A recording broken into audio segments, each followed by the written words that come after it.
fiesta na talaga. Ngayong araw kasi formal nang ipinakilala ang mga kandidatang maglalaban-laban para maging susunod na reyna ng Aliwan. Kung sino-sino sila, kilalanin sa Showbiz Report na ito.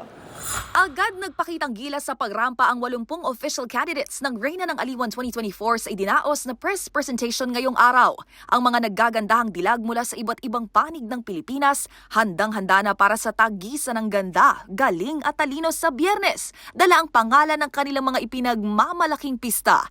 Ang 20 candidates ng Reyna ng Aliwan 2024 ay sina: Michelle Angela Ocol ng Lakbayaw Festival Manila, Nicole Grencio Sunduan Festival ng Paranaque, Prima Joy Alamban Pambato ng Tambobong Festival ng Malabon, Christine Dineros Caracol Festival Makati City, Rosalina Toledo Dayang-Dayang Festival Pasay City, Priyanka Elina Goswami Ayat Festival ng La Union, Kate Winslet Villa Tanok ni Ilocano Festival ng Ilocos Norte, Rayleigh Jane Villaray ng Grand Amungan Festival Nueva Vizcaya, lalaban din ang dalawang Bulaqueña beauty na sina Maria Sofia Reyes ng Halamanan Festival at Arabel Mangahas ng Fiesta Republica ng Malolos.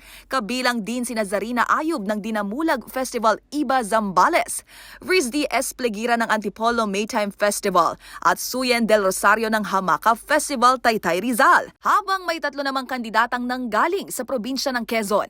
Ito ay sina Juliana Luis Martinez ng Niugyugan Festival ng Pagbilao, Amira Sulaiman Almamari ng Tagultol Fishing Festival sa Atimonan at April Joy Tanya Franca ng Pasayahan Festival sa Lucena. Susubukan din ng Ilongga Beauty na si Angela Jed Latorre representing Dinagyang Festival na masungkit ang corona.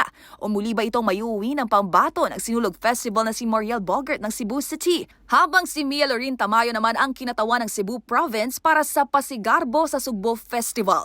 At si Micaela Egay, ang pambato ng Flomloc Festival mula sa South Cotabato ang kumompleto sa listahan. Si Reyna ng Aliwan 2023 Kiara Lian Wellington ang magpapasa ng corona sa magwawaging kandidata. Samantala, sa entabladong nasa aking likuran, nakatakdang ganapin ang now trending na Pasakali concert ng Aliwan Fiesta at syempre ang pagbabalik ng tugtog ng Aliwan sa June 27.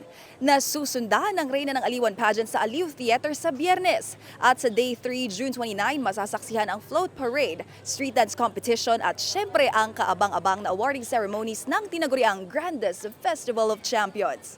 Kaya naman, makiisa, makisaya, pistay narito na, Aliwan Fiesta na. Para sa MBC TV Network News, ito po ang inyong Showbiz Angel Angelica Cosme. Sama-sama tayo, Pilipino.